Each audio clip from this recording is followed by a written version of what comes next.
सार्थ श्री ज्ञानेश्वरी अध्याय 15. श्री गणेशाय नमः. श्री सरस्वते नमः. श्री गुरुभ्यो नमः. परमसंत सद्गुरु ठाकरसिंहजी महाराज यांच्या चरणकमली कोटी कोटी प्रणाम. परमसंत बलजीसिंहजी महाराज यांच्या चरणी कोटी कोटी प्रणाम. भगवान कृष्णाच्या चरणी त्रिवार वंदन. माऊलीच्या चरणी कोटी कोटी प्रणाम. आणि श्रोते हो, आपण किती मन लावून ज्ञानेश्वरी ऐकत आहात. आपणा सर्वांना साष्टांग दंडवत. ऐकूया अध्याय 15. आता आपले हृदय स्वच्छ करून त्यावर श्री गुरूंच्या पादुकांची स्थापना करू.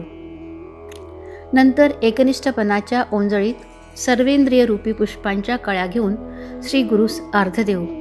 अनन्य भावरूपी स्वच्छ उदकाने स्नान घालून वासनारूपी चंदन श्री गुरूस अनामिकेने लावू असे ज्ञानदेव म्हणतात.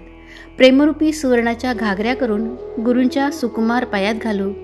गुरूंच्या ठिकाणी असलेल्या एकनिष्ठ आणि दृढ भक्तीची रणजोडवी करून गुरूंच्या अंगठ्यात घालू. अष्टभावरूपी पाकळ्या उमललेल्या आहेत असे सात्विक भावरूपी कमळ आनंदरूपी वासासह त्यांच्या चरणावर वाहू. त्या ठिकाणी अहंकाराचा धूप करून निर अभिमानाचा दीप ओवाळू आणि ऐक्यभावाने श्री गुरूस आलिंगन देऊ. आपले शरीर आणि प्राण या दोन पादुका करून श्री गुरूंच्या चरणात घालू. शरीर आणि प्राण या दोन पादुका करून श्री गुरूंच्या चरणात घालू. श्री गुरूंच्या चरणांवरून भोग आणि मोक्ष यांचे लिंबुलोण करू. मोक्षप्राप्ती करून देणारी जी अशा प्रकारची गुरुचरण सेवा ती करण्यास मी पात्र हो. मग त्या ज्ञानाची योग्यता इतकी वाढते की तो ब्रह्मस्वरूपी विश्रांती घेतो व त्या ज्ञानाच्या योगाने त्याच्या तोंडून जे शब्द निघतात ते अमृततुल्य असतात असे ज्ञानदेव म्हणतात. पुढे म्हणतात, त्याच्या वक्तृत्वा करून पौर्णिमेच्या चंद्राप्रमाणे कोटी चंद्र ओळून टाकावे असे त्याच्या तोंडून निघणाऱ्या अक्षरास माधुर्य येते. पूर्वेस सूर्य उगवल्याबरोबर ज्याप्रमाणे सर्व जगात प्रकाशाची रेलचेल होते त्याप्रमाणे त्याच्या तोंडातून निघणाऱ्या भाषणांनी श्रोत्यांना ज्ञानाची दिवाळी होते. नादब्रह्म त्याच्या बोलण्याच्या बांधुर्यापुढे फिके पडते आणि तसेच मोक्षसुखही त्याची योग्यता पावत नाही. याप्रमाणे उत्तम असे जे भाषण ते गुरुसेवारूप दैवयोगे प्राप्त होते. श्रवण सुखरूपी मांडवात वसंत ऋतूत ज्याप्रमाणे चहूकडे झाडे टवटवीत होतात त्याचप्रमाणे वाचारूप वेल चहूकडे पसरतो.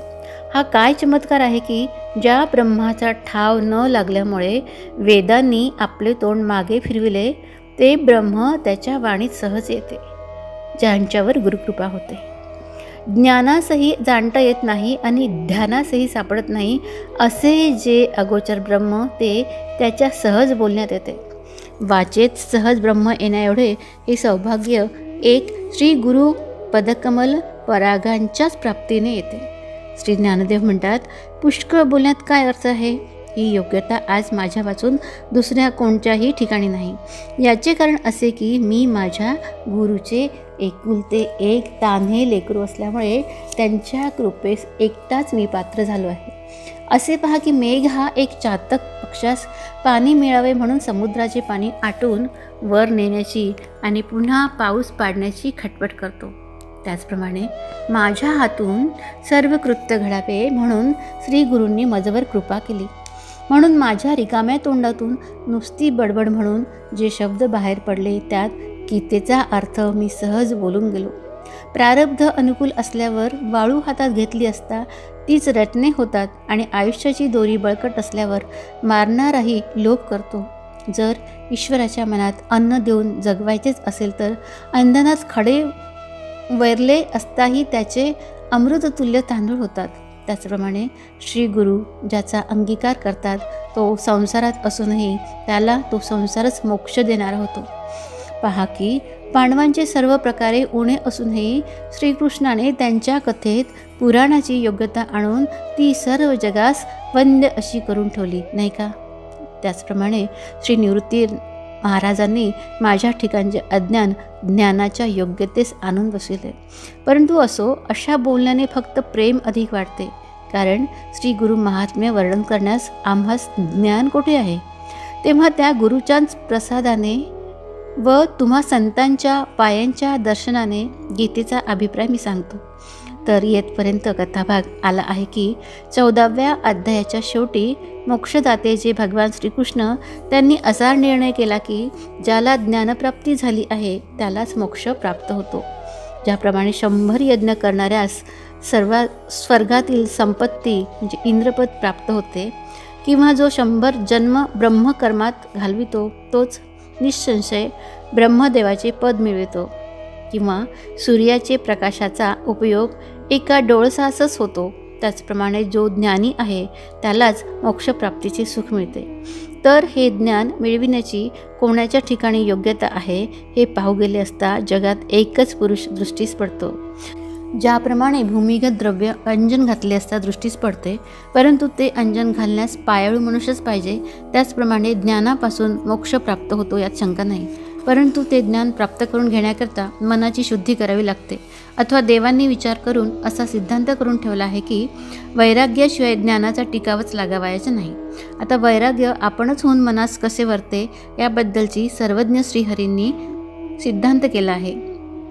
याबद्दलही सर्वज्ञ श्रीहरींनी सिद्धांत केला आहे.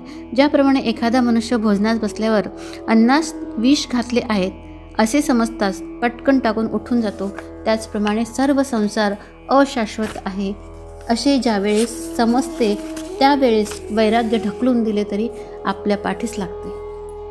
आता हा संसार कसा अशाश्वत आहे याचे या 15व्या अध्यायात वृक्षाची उपमा देऊन वर्णन केले आहे. इतर झाडे जशी उपटून टाकल्यावर लवकर लवकर सुकतात तसे हे संसाररूपी झाड सुकत नाही. याप्रमाणे संसाराविषयी झाडाचे कुशलतेने रूपक करून श्रीकृष्ण भगवान मुमुक्षूस जन्ममरणाच्या एरझाऱ्यापासून सोडवतात.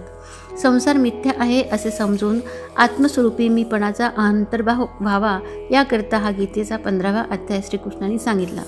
तर या अध्यायात हा सिद्धांत उत्तम रीतीने स्पष्ट केला जाईल, म्हणून मनापासून तिकडे लक्ष असू द्या. महानंदाचा समुद्र, इच्छारहिताचा पूर्णचंद्र आणि द्वारकेचा राजा जो श्रीकृष्ण भगवान तो म्हणाला.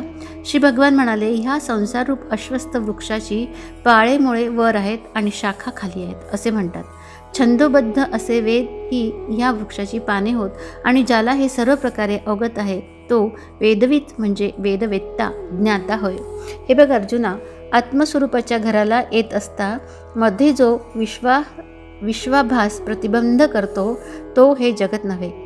आत्मस्वरूपाच्या घराला येत असता मध्ये जो विश्वाभास प्रतिबंध करतो तो हे जगत नव्हे आणि संसारही नव्हे. तर हा मोठा वृक्ष वाढलेला आहे असे समज. पण इतर झाडांची मुळे खाली असून फांद्यावर असतात तसा हा नाही, म्हणून याचे कोणालाही वर्णन करता येत नाही. याच्या बुडाशी कुऱ्हाडीचा घाव घातला किंवा अग्नी लावला तरी हा नाश न पावता उलट जास्तच वाढतो. इतर झाडे मुळापाशी तोडली असता फांद्यासकट उलथून पडतात, पण तसा प्रकार इथे नाही आहे, म्हणून हा वृक्ष साधारण नव्हे. अर्जुना, हे झाड अलौकिक असून याचे असे एक नवल आहे की याची वाढ खालच्या बाजूने होते. ज्याप्रमाणे सूर्याची उंची किती आहे हे कळत नाही, पण त्याची किरणे खाली पसरतात, त्याचप्रमाणे हा संसाररूपी वृक्ष चमत्कारिक आहे. आणखी या जगतात जितक्या म्हणून वस्तू आहेत तितक्या सर्वांस या वृक्षाने व्यापून टाकले आहेत. कल्पांत समयीच्या उदकाने जसे सर्व आकाश व्यापून जाते, किंवा सूर्य अस्तास गेल्यावर ज्याप्रमाणे रात्र अंधाराने कोंदलेली असते, त्याचप्रमाणे हा वृक्ष सर्व गगनात भरलेला आहे. चाखावे म्हटले तर याला फळ नाही, हुंगावे म्हटले तर फुले नाही. जे काही आहे ते सर्व हा वृक्षच. याची मुळे वर आहेत, तथापि हा उपटून टाकलेला नाही. अर्जुना, याच कारणास्तव हा नेहमी हिरवागार असतो, आणि याला वर मुळे आहेत असे जरी म्हटले तरी खालीही याला पुष्कळ मुळे आहेत. हा चहूकडून पिंपळ अथवा वड याप्रमाणे पसरलेला आहे. त्यांच्या पारंब्या जशा जमिनीस लागून त्यास डहाळ्या फुटतात, त्याचप्रमाणे अर्जुना, संसाररूपी वृक्षास खालीच फांद्या आहेत असाही प्रकार नाही. तर वरही याला अपार फांद्या असून ह्या विस्तार पावलेल्या आहेत. या झाडाचा विस्तार होण्यास सर्व प्रकाश, सर्व आकाश आश्रयभूत असून सर्व वारा या वृक्षाच्या सामर्थ्यानेच वाहतो, आणि याच्याच योगाने तिन्ही अवस्था म्हणजे उत्पत्ती, स्थिती आणि लय प्राप्त होतात. याप्रमाणे हा विश्वाकार रूपी वर मुळे असलेला निबिड असा वृक्ष उत्पन्न झाला आहे. आता या झाडाच्या वर कोण आहे, याची मूळ कोण, त्याची लक्षणे काय आणि याचा खाली विस्तार असून त्याच्या फांद्या कोणत्या, अथवा या वृक्षाला खाली ज्या मुळ्या आहेत त्यापासून वर फांद्या कोणत्या आणि कशा उत्पन्न होतात, आणि या वृक्षास अश्वस्थ हे नाव कशावरून प्राप्त झाले, आणि आत्मज्ञानाने याचा काय निर्णय केला आहे, या सर्व गोष्टी उत्तम रीतीने तुझ्या अनुभवास येतील असे स्पष्ट निरूपण करून सांगतो. तर हे भाग्यवंता, हे निरूपण ऐकण्यास तूच योग्य आहेस, म्हणून सर्व इंद्रिये कानांचे ठिकाणी आणून अंतःकरणपूर्वक ऐक. यादववीर जो श्रीकृष्ण भगवान तो याप्रमाणे प्रेमरसाने भरलेले असे भाषण बोलल्यावर अर्जुनाच्या ठिकाणी अवधान हे मूर्तिमंत दिसू लागले. ज्याप्रमाणे आकाश मोठे असूनही त्यास दाही दिशांनी आलिंगन दिले आहे, त्याचप्रमाणे भगवंताचे निरूपण इतके लहान झाले की त्यास अर्जुनाने श्रोतेपणाने आलिंगन दिले. श्रीकृष्णाच्या भाषणरूपी समुद्रास अर्जुनाचे श्रोतेपण हाच कोणी एका आचमनात संपविणारा दुसरा अगस्ती ऋषी होय. म्हणून श्रीकृष्ण जे सांगतील त्या सर्वांचा एकच घोट करण्यास अर्जुन प्रवृत्त झाला. अर्जुनाच्या ठिकाणी ऐकण्याची अशी अमर्याद इच्छा उत्पन्न झालेली पाहून श्रीकृष्णाने आपल्याला झालेले समाधान त्याच्यावरून ओवाळून टाकले. मग श्रीकृष्ण भगवान अर्जुनास म्हणतात, धनंजया, या झाडाच्या वर जे ब्रह्म आहे त्यास झाडामुळेच ऊर्ध्वपणा प्राप्त झालाय. या झाडाच्या वर जे ब्रह्म आहे त्यास झाडामुळेच ऊर्ध्वपणा प्राप्त झालाय. एरवी ज्या ब्रह्माच्या ठिकाणी मध्य, ऊर्ध्व आणि अध हे काहीच प्रकार नसून जे अद्वैताला ऐक्यतेस आणते व जे तंतुवाद्यापासून उत्पन्न होऊन ऐकू येणाऱ्या नादाच्या पूर्वीचा जो मूळ नाद, तसेच मकरंदातून उत्पन्न होणाऱ्या सुगंधाच्या मुळाचा जो सुगंध आणि जो विषय सेवनाशिवाय उत्पन्न होणारा स्वरूपानंद असा आहे, ज्याला अलीकडे आणि पलीकडे, पुढे आणि मागे अशी मर्यादा नाही व दृष्टी नसून पाहणारे व अदृश्य आहे. उपाधींचा ओपसरा घातला असता जे नावारूपाच्या विस्ताराप्रत येते, जे ज्ञाता व ज्ञेय यांच्याशिवाय केवळ ज्ञान असून सर्व जगात सूक्ष्मरीतीने भरलेले आहे, जे कार्य नाही आणि कारणही नाही, ज्याला द्वैत आणि अद्वैतही नाही, आणि जे आपलेपणास जाणणारे आहे.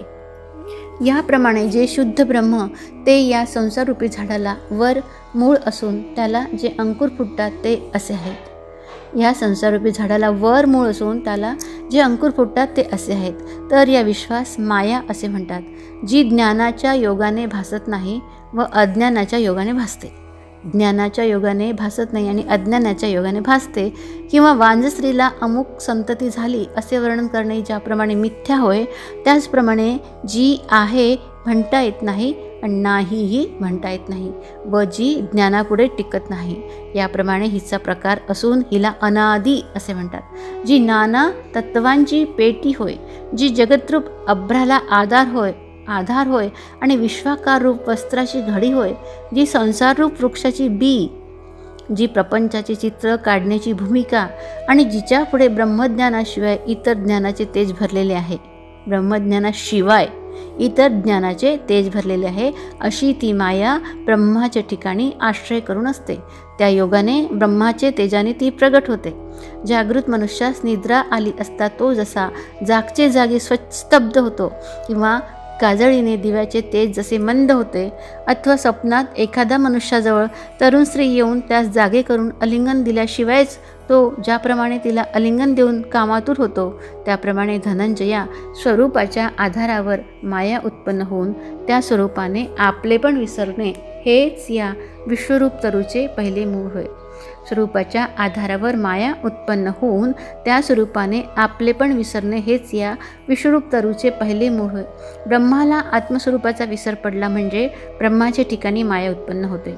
ब्रह्माला आत्मस्वरूपाचा विसर पडला म्हणजे ब्रह्माच्या ठिकाणी माया उत्पन्न होते, आणि ह्यालाच वेदांती मंडळी बीजभाव असे म्हणतात. जेव्हा अज्ञानाने गाढ झोप लागते तेव्हाच त्यालाच मायेचा मोड फुटतो असे म्हणतात व त्याच मोडापासून स्वप्न आणि जागृती ही फळे उत्पन्न होतात. याप्रमाणे वेदांती लोकांची निरूपण करण्याची पद्धत आहे, परंतु ते तूर्त राहू दे. या सर्व गोष्टीस मूळ अज्ञान आहे एवढेच समज. निर्मळ आत्म्याच्या ठिकाणी असणारी जी माया, तिच्या खालच्या आणि वरच्या बाजूस मुळे निघून त्यांना मायारूपी आळ्यात पाणी मिळून ती मुळे बळकट होतात. मग त्या मुळास पहिल्या प्रथम देह उत्पन्न होऊन खालच्या बाजूस 4 प्रकारचे अंकुर फुटतात. याप्रमाणे संसाररूपी झाडाचे मूळ स्वरूपाच्या ठिकाणी बळकट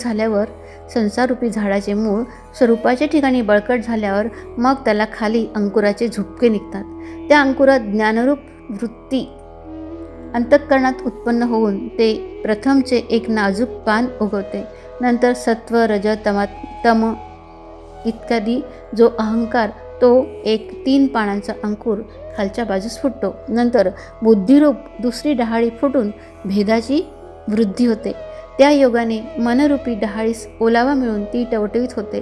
त्याप्रमाणे मूळ बळकट झाल्यावर विकल्परूपी रसाच्या योगाने त्याला चित्त चतुष्ट या 4 कोवळ्या डहाळ्या फुटतात. मग आकाश, वायू, तेज, पाणी आणि पृथ्वी हे पंचमहाभूतांचे 5 फोक वेगाने सरळ निघतात. त्याचप्रमाणे त्या फोकाला श्रोत्रादी पंचज्ञानेंद्रिय आणि त्यांचे विषय ही कोवळी विचित्र पालवी फुटते. नंतर शब्दरूपी अंकुर कानाच्या व्याप्ती एवढा फुटून ऐकण्याची इच्छा पूर्ण करतो. मग अंग व त्वचा ही वेल आणि पाने फुटून त्याला स्पर्शरूपी अंकुर येतो आणि मग नाना प्रकारच्या विकारांचे आधिक्य होते. पुढे रूप हे पान फुटून डहाळा हा भ्रमाने त्याची गोडी घेण्याविषयी धाव घेतो आणि रसरूपी फांदी वेगाने फुटून जिभेस अपार इच्छा उत्पन्न होते. त्याप्रमाणे गंधरूपी कोंब येऊन नाकाची इच्छा प्रबल होऊन लोभ उत्पन्न होतो. याप्रमाणे मन, बुद्धी, अहंकार आणि पंचमहाभूते अशी जी अष्टधा प्रकृती ती या मायेपासून तयार होते. याप्रमाणे मन, बुद्धी, अहंकार आणि पंचमहाभूते अशी जी अष्टधा प्रकृती ती या मायेपासून तयार होते. फार काय, परंतु हा वृक्ष ह्या 8 प्रकारांनी अधिक वाढेल.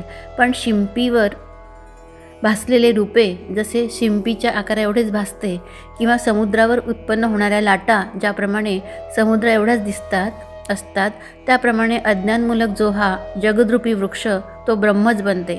म्हणून सर्व जग हा अज्ञानाचा विस्तार असून त्यावर त्याचा पसारा भासतो. ज्याप्रमाणे स्वप्नात मनुष्य एकटा असून जे जे काही पाहतो ते सर्व आपणच होतो, परंतु ह्या सर्व गोष्टी बाजूस ठेव.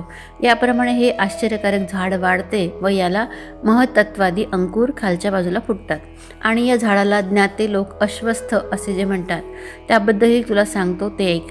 तर श्वा म्हणजे श्व याचा अर्थ उद्या असा आहे. उद्यापर्यंतही या प्रपंचरूपी झाडाला एकच प्रकार राहत नाही, म्हणून याला अश्वस्थ असे म्हणतात. संस्कृतात क्षणभरही जो एकसारखा नसतो तो अश्वस्थ.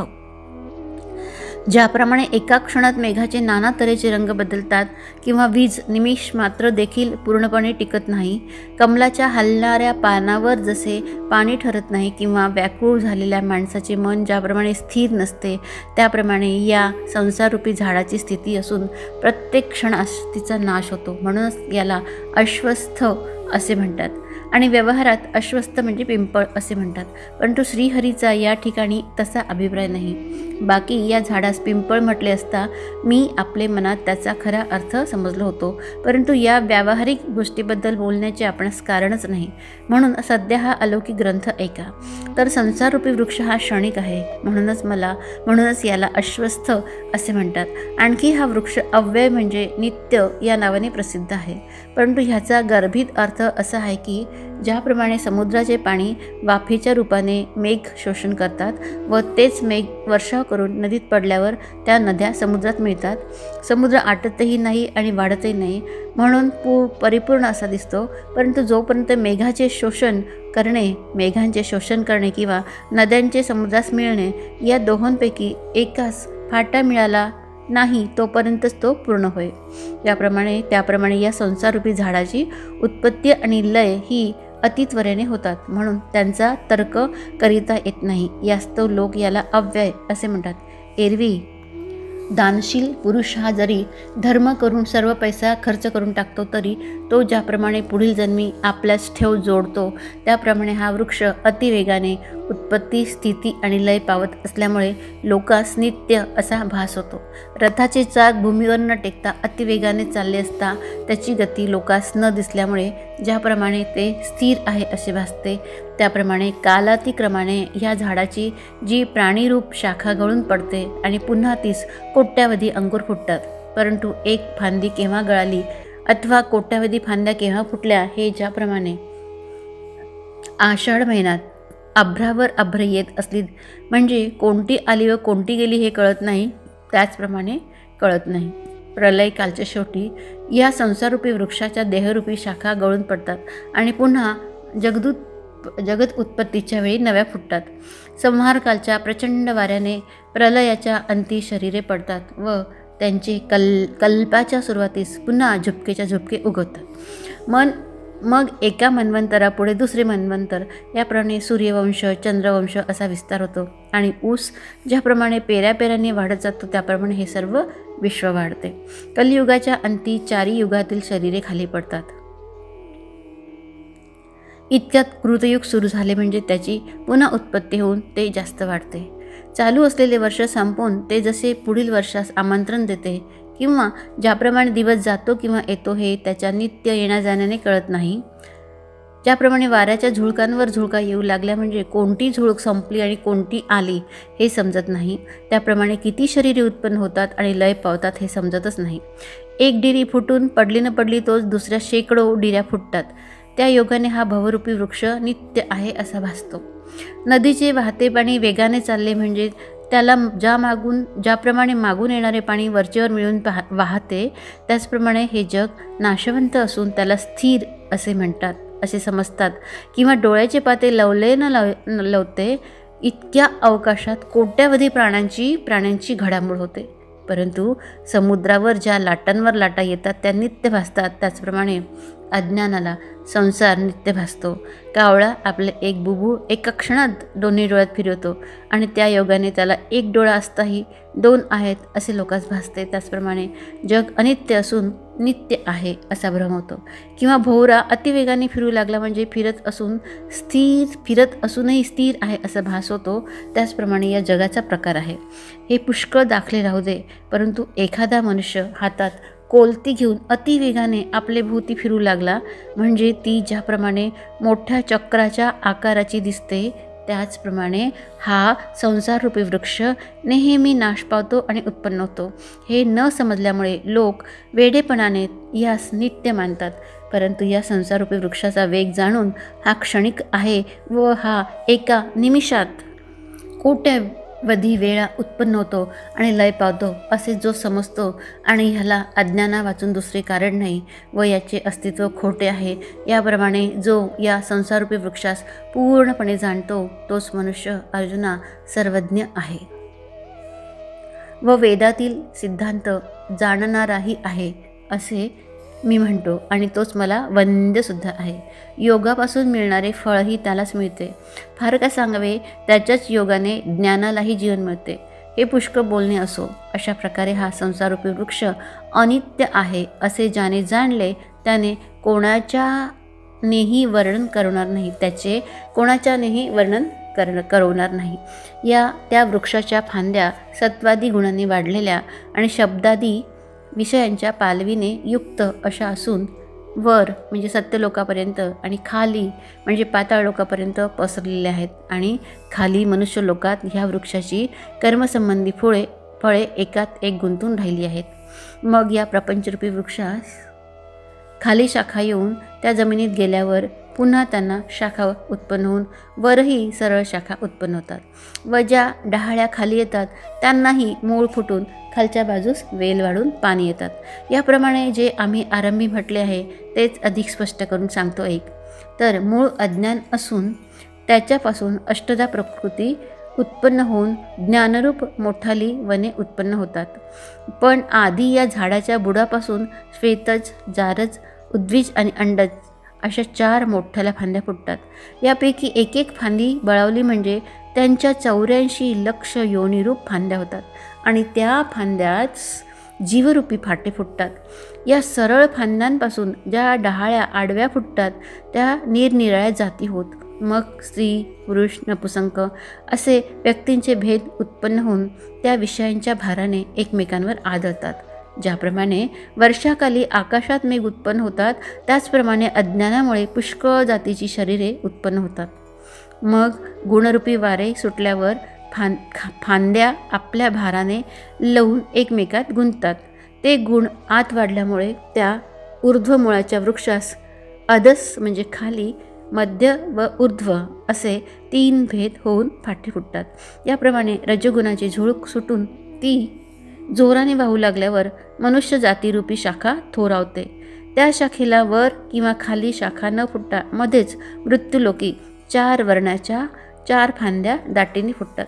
त्या फांद्यास विधिनिषेधरूपी पाने आणि वेदवाक्ये हाच कोवळा पाला फुटतो आणि अर्थ व काम यांचा विस्तार होऊन इहलोकीच्या क्षणिक सुखाचे कोंब येतात.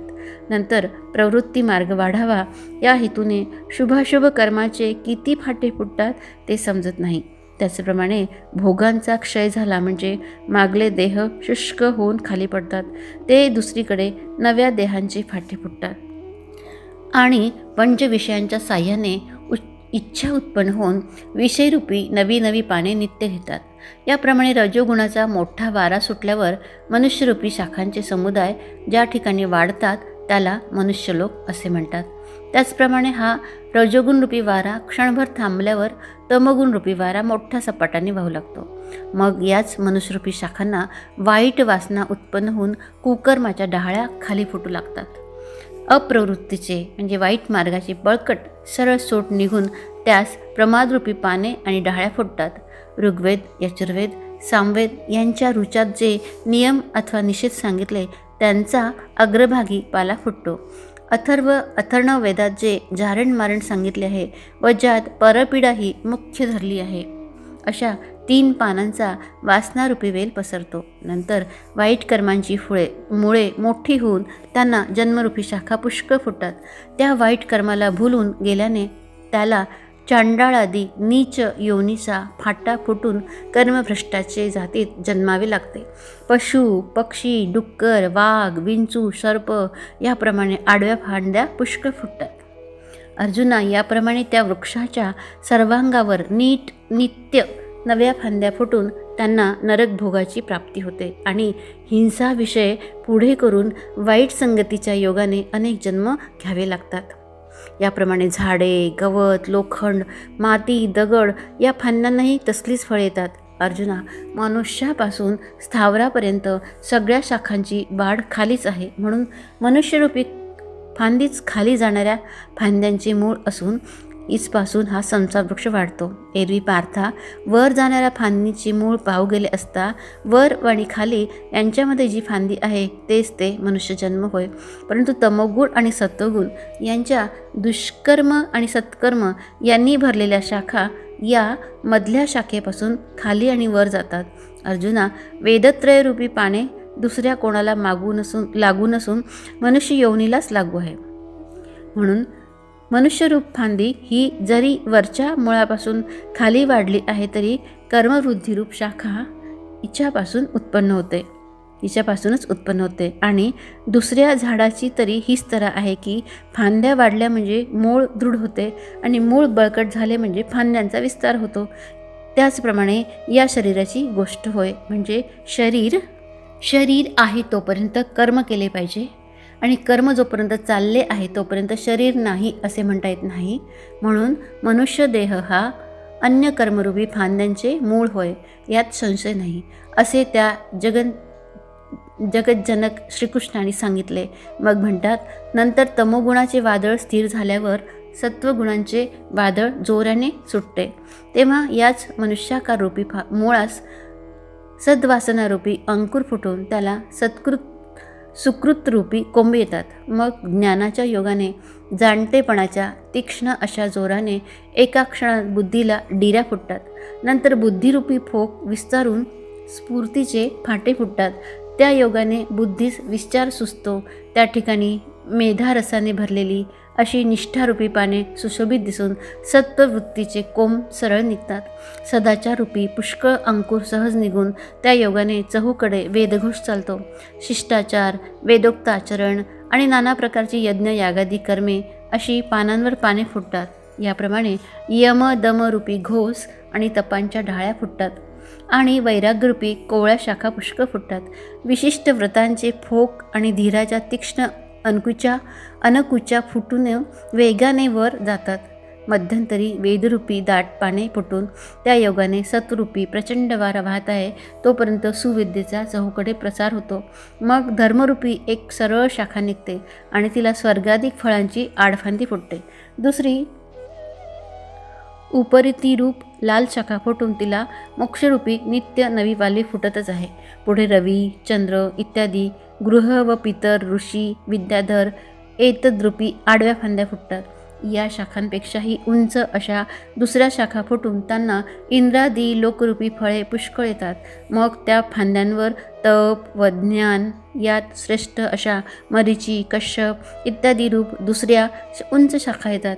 अशा प्रकारे मालिका लागल्यावर वरती शाखांचा विस्तार होऊन हा वृक्ष बुडाशी लहान असूनही वर ह्याला मोठाली फळे येतात.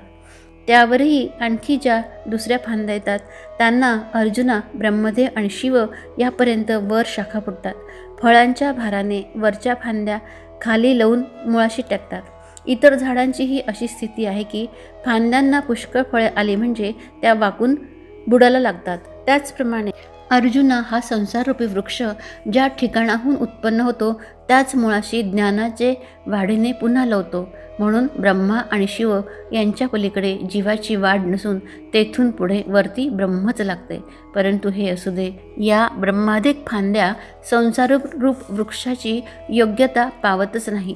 आणखी निवृत्ती मार्गाच्या ज्या वर सनकादिक रूपी शाखा आहेत त्यांना फळे आणि मुळे नसून त्या ब्रह्मरूपीच आहेत. याप्रमाणे मनुष्यरूप फांदीपासून वरच्या बाजूस ज्या ब्रह्मादिरूप फांद्या आहेत त्या फार उंच जातात. पार्था, ब्रह्मादिरूप ज्या वरच्या उंच फांद्या आहेत त्या मनुष्यरूप फांदीपासूनच उत्पन्न झाल्या आहेत. म्हणून या खालच्या फांद्या त्यांची मुळे होत. याप्रमाणे जो संसाररूपी वृक्ष ऊर्ध्वमूल असून ज्याला खाली वर अशा शाखा फुटलेल्या आहेत आणि जो अलौकिक आहे त्याचे वर्णन तुला सांगितले. याप्रमाणे या झाडाला खालची आणि वरची मुळे असून त्याविषयी सर्व विवेचन तुला सांगितले. तर असा जो हा बळकट वृक्ष तो कोणत्या उपायाने उपटून टाकता येतो ते एक.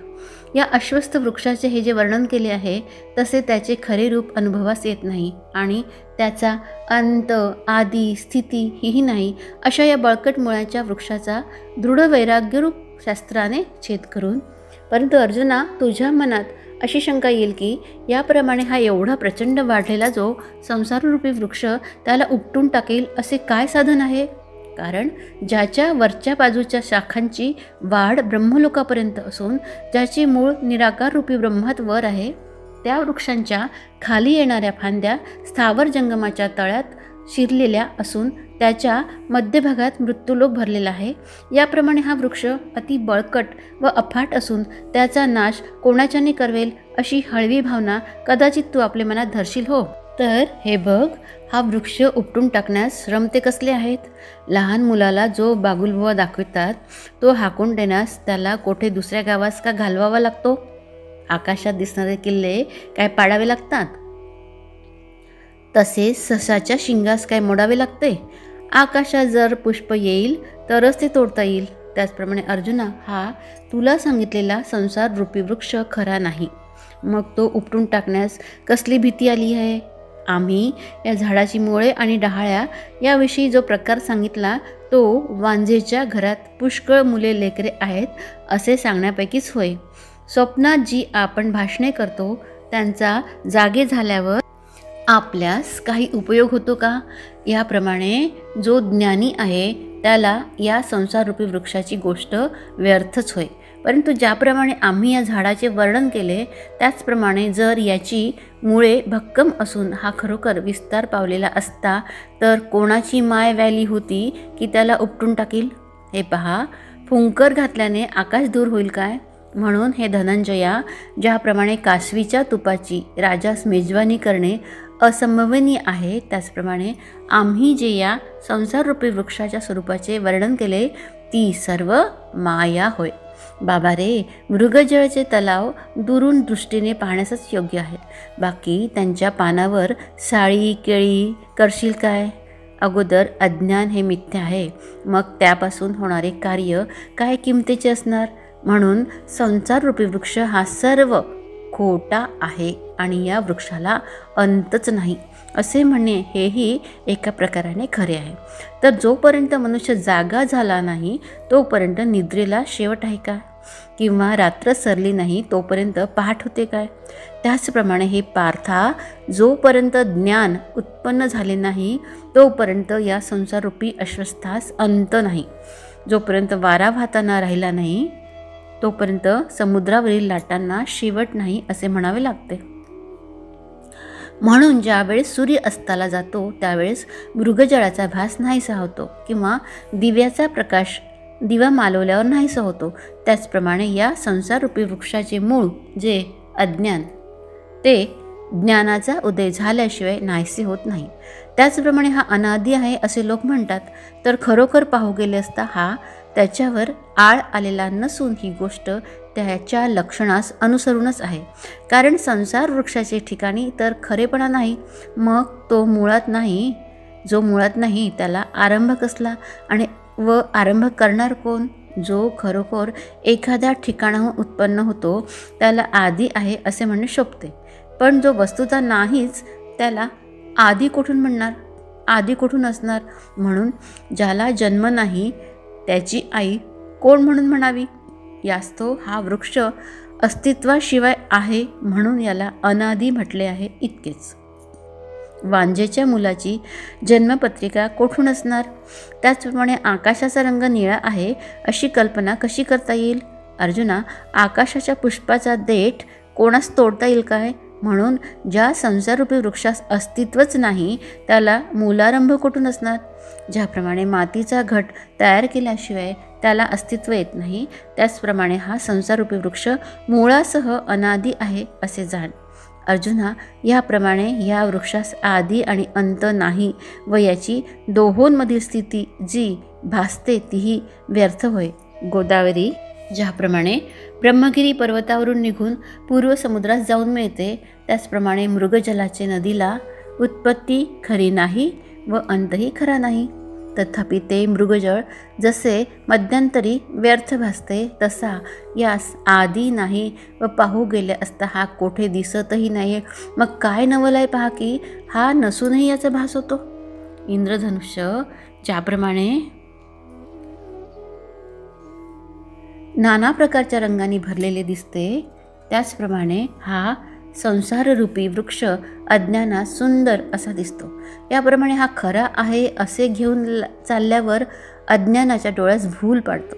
ज्याप्रमाणे बहुरूपी नाना तऱ्हेची सोंगे आणून लोकांचे मन हरण करतो, लोकांना रिझवतो आणि आकाशास कसलाही रंग नसून ज्याप्रमाणे त्याचा निळा रंग भासतो तथापि तोच रंग एका क्षणात दिसतो आणि नाहीसा होतो. स्वप्नात जरी लटक्या जिन्सा सत्य मांडल्या तरी त्यापासून एकसारखा निर्वाह होईल काय? त्याचप्रमाणे हा क्षणिक जगाभास आहे. आपले प्रतिबिंब पाण्यात पडलेले पाहून माकडास ते दुसरे माकडच आहे असे वाटते आणि धरू लागले असता ते हातासही येत नाही. लाटांची एकामागून एक येण्याची त्वरा आणि विजेचे चमकणे यांच्यापेक्षाही या विषरूपी झाडाचे होणे जाणे अति जलद आहे. ग्रीष्म ऋतूच्या शेवटाचा वारा जसा समोरून किंवा पाठीमागून येतो ते समजतच नाही तशी या नसणाऱ्या संसाररूपी वृक्षाची स्थिती आहे. याप्रमाणे या वृक्षास आदी अंत स्थिती आणि रूपही नाहीत. म्हणून हा उपटून टाकण्यास खटाटोप कशाला पाहिजे? अर्जुना, आत्मस्वरूपाचे अज्ञानामुळे हा वृक्ष बळावला आहे असे वाटत होते ना, तर आता आत्मज्ञान रूप शस्त्राने हा तोडून टाकणं पाहू. तोडून टाक, परंतु एक ज्ञानाशिवाय याला छेदण्याचे जेवढे उपाय करशील तितका तू या वृक्षात अधिकाधिक गुंतून पडशील. मग तू किती फांद्यांवरून हिंडशील आणि तसाच वर किंवा खाली जाशील, कारण याला अगणित फांद्या आहेत. म्हणून याचे मूळ जे अज्ञान ते तू यथार्थ ज्ञानाने छेदून टाक. एरवी दोरीवर भासलेला सर्प मारण्याकरता पुष्कळ काठ्या मिळविल्या म्हणजे तो जसा व्यर्थ शीण केल्याप्रमाणे होय, मृगजलाच्या मोठ्या नदीतून तरुण जाण्याकरता नाव शोधण्याची धावाधाव करीत असता अरण्यातील खऱ्या ओहोळात खरोखर एखादा बुडतो, त्याचप्रमाणे वीरा अर्जुना या लटक्या संसाराच्या निवृत्तीचा मनुष्य उपाय करीत असता भ्रम पावतो आणि आपल्या खऱ्या ज्ञानाचा लोभ झाल्यामुळे त्याच्या अंगात संसार सत्य असे जे वारे भरलेले असते ते अधिकच होते. धनंजया, स्वप्नात लागलेल्या तलवारीचे वारास ज्याप्रमाणे जागृती हेच औषध आहे, त्याचप्रमाणे ज्या संसाराची अज्ञानापासून उत्पत्ती आहे त्याचा छेद करण्यास ज्ञानखडगच पाहिजे. परंतु तेच ज्ञानखडक लीलेने धारण करता येईल असे बुद्धीस वैराग्याचे बळकट साह्य पाहिजे. ते वैराग्य इतके दृढ झाले पाहिजे की त्या योगाने त्रैलोक्यातील भोगांचा इतका वीट आला पाहिजे की ते भोग म्हणजे जसे कुत्रे नुकतेच ओकून गेले आहे.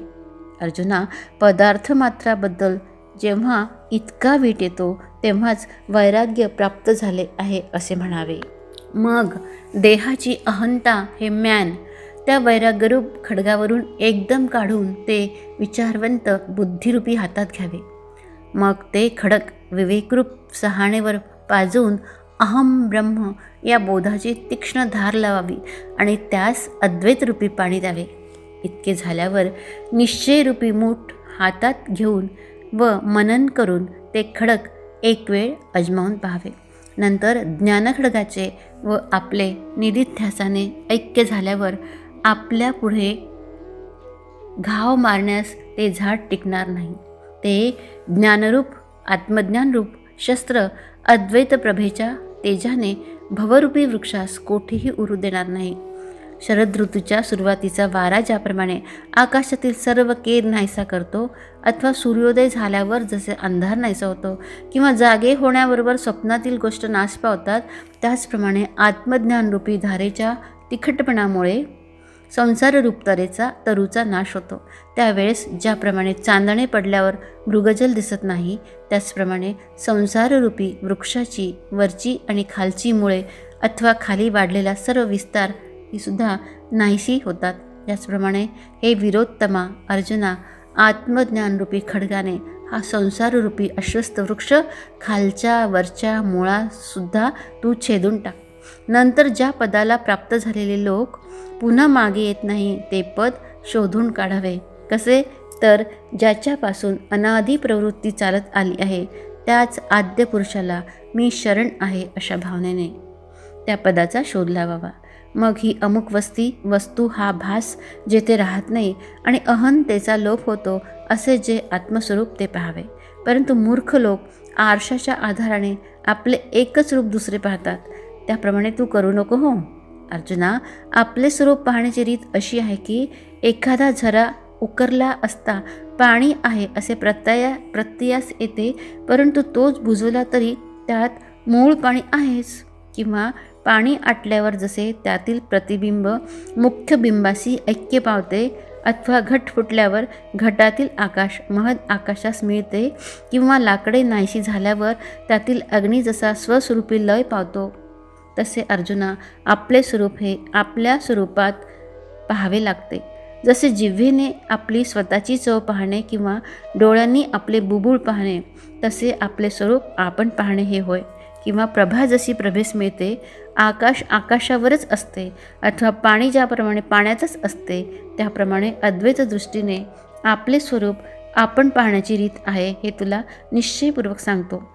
पाहिल्याशिवाय पाहणे आणि जाणल्याशिवाय जाणणे असे जे आद्य ठिकाण त्याला ब्रह्म असे म्हणतात.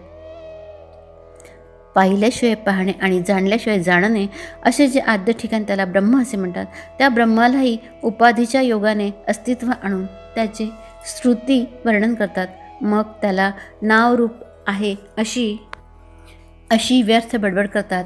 पण स्वर्ग आणि संसार यास कंटाळलेले मुमुक्षू लोक योगज्ञानाचा आश्रय करतात आणि मग तेथून परत यावयाचे नाही अशा प्रतिज्ञेने जिकडे जाण्यास निघतात.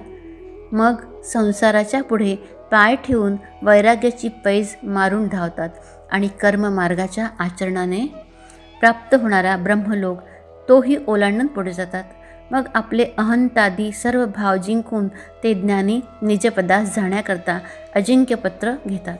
हे पहा, त्या निजपदापासून ही विश्वाची परंपरा एवढी वाढली आहे, ती केवळ दैवहीनाच्या आशेप्रमाणे व्यर्थ म्हणजे मिथ्या होय.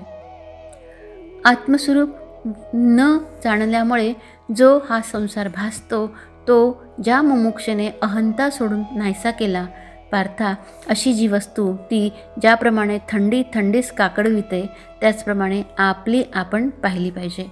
हे धनंजया, हे निजपद म्हणजे आत्मस्वरूप ओळखण्याची आणखी खूण आहे की ज्या स्वरूपाची भेट झाली असता त्या ठिकाणाहून पुन्हा परत येणे घडत नाही. महाप्रलयकाली जसे सर्वत्र जलमय होते, तसे जे ज्ञानाने परिपूर्ण होऊन त्या स्वरूपास भेटतात ते स्वस्वरूपात निमग्न असतात. ज्यांचा अभिमान आणि मोह गेला आहे, ज्यांनी विषयासक्तीरूप दोष जिंकले आहेत, जे आत्मज्ञानाला नित्य पावतात, ज्यांच्या सर्व वासना नाहीशा झाल्या आहेत आणि जे सुख दुःखरूप द्वंद्वापासून मुक्त झाले आहेत, असे ज्ञाते जन ते त्या शाश्वत पदाला जाऊन मिळतात. वर्षा ऋतूच्या अखेरीस ज्याप्रमाणे मेघ आकाशात सोडून जातात, त्याचप्रमाणे ज्या पुरुषाचे मनाला मोह आणि अभिमान सोडून जातात, निर्धन आणि निष्ठुर अशा मनुष्यास ज्याप्रमाणे त्याचे आप्त सोडतात, त्याचप्रमाणे जे विकारांचे सपाटात सापडत नाही, केळीला केळी आल्यावर ती जशी उन्मळून पडते, तशा आत्मस्वरूप लाभाच्या प्रबलतेने ज्यांच्या क्रिया क्रमाक्रमाने बंद पडतात, वृक्षाला आग लागल्यावर त्यावर बसणारे पक्षी ज्याप्रमाणे तो सोडून जातात, त्याचप्रमाणे ज्यांना सर्व पापे सोडून जातात, ज्या भेदरूपी पृथ्वीवर सर्व दोषरूप तृणांचे अंकुर फुटतात, त्या भेदबुद्धीची ज्यांना ओळखही राहत नाही, सूर्योदय होण्याबरोबर रात्र जशी आपोआप नाहीशी होते, तसा आत्मस्वरूपाचा लाभ झाल्यावर ज्यांचा देहविषयक अभिमान अज्ञानासह नाहीसा होतो. हे पहा, आयुष्यहीन जीवास ज्याप्रमाणे शरीर अवचित सोडते, त्याचप्रमाणे मोह पाडणारे द्वैत ज्यांना सोडून जाते.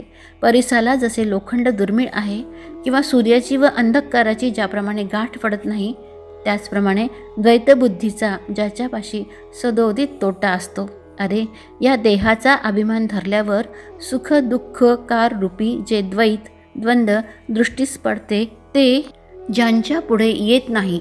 ज्याप्रमाणे जागे झाल्यावर स्वप्नात मिळालेले राज्य अथवा प्राप्त झालेले मरण यापासून हर्ष किंवा शोक होत नाही, ज्याप्रमाणे गरुडापुढे सर्प येत नाही, त्याचप्रमाणे सुखदुःख रूपी पुण्य आणि पाप उत्पन्न करणारे जे द्वैत ते ज्यांना जिंकित नाही आणि असद्वस्तुरूपी पाणी टाकून जे विचारी राजहंस सद्वस्तुरूप दुधाचे सेवन करतात, ज्याप्रमाणे सूर्य पृथ्वीवर पाऊस पाडून तेच पाणी आपल्या किरणांद्वारा आपल्या ठिकाणीच शोषून घेतो, त्याचप्रमाणे आत्मस्वरूपाची भ्रांती पडल्यामुळे जे ब्रह्म चहूकडे फाकले असते, ते ज्ञानदृष्टी प्राप्त झाल्यावर आपल्या स्वरूपात नेहमी ऐक्य पावते. इतकेच नव्हे तर ज्याप्रमाणे गंगेचा ओघ समुद्रास मिळाल्यावर माघारा येत नाही, त्याचप्रमाणे आत्मस्वरूपाविषयी त्यांचे विचार ढळत नाही. शिवाय सर्वत्र आत्मस्वरूप झाल्यावर ज्ञानाला कसलीच इच्छा नसते. ज्याप्रमाणे आकाशाची सर्वत्र व्याप्ती असल्यामुळे त्याला एका गावाहून दुसरे गावात जाणे शक्य नाही, ज्याप्रमाणे अग्नीच्या डोंगरावर कसलेही बी पेरले असता उगवत नाही, त्याप्रमाणे ज्याचे मनात ज्ञानाचा उदय झाला आहे तेथे कोणतेही विकार उद्भवत नाही. समुद्र मंथन समयी क्षीरसमुद्रात घातलेला मंदराचल त्यातून काढून घेतल्यावर तो समुद्र स्थिर झाला, त्याप्रमाणे आत्मप्राप्ती झाल्यामुळे ज्याचे मनात कामवासना उत्पन्न होत नाही, ज्याप्रमाणे चंद्र षोडशकलांनी भरल्यावर कोणतीही बाजूने कमी दिसत नाही, त्याचप्रमाणे आत्मप्राप्ती झाल्यामुळे ज्यांचे मनात कोणतीच इच्छा उत्पन्न होत नाही. अशा निरुपम गोष्टी तुला किती सांगू अर्जुना. ज्याप्रमाणे वायूच्या पुढे परमाणू टिकत नाही, अशा प्रकारे भक्षण करणारा जो ज्ञानाग्नी, त्यात ज्यांनी सर्व विषय जाळून टाकले आहे, ते पुरुष सुवर्णात सुवर्ण मिळाल्याप्रमाणे स्वरूपाशी ऐक्य पावतात. ते ठिकाण कोठे आहे असे जर तू विचारशील तर जे कधी नाश पावत नाही ते ठिकाण, जे पाहू गेले असता दिसावे, जाणू गेले असता समजावे अथवा अमुक वस्तूप्रमाणे आहे असे म्हणता यावे, याहून वेगळे आहे. त्या पदाला प्रकाशित करण्यास सूर्य, चंद्र किंवा अग्नी हे समर्थ नाहीत. ज्या पदाला प्राप्त झालेले लोक पुन्हा परत येत नाही ते माझे परमधाम उत्तम पद आहे.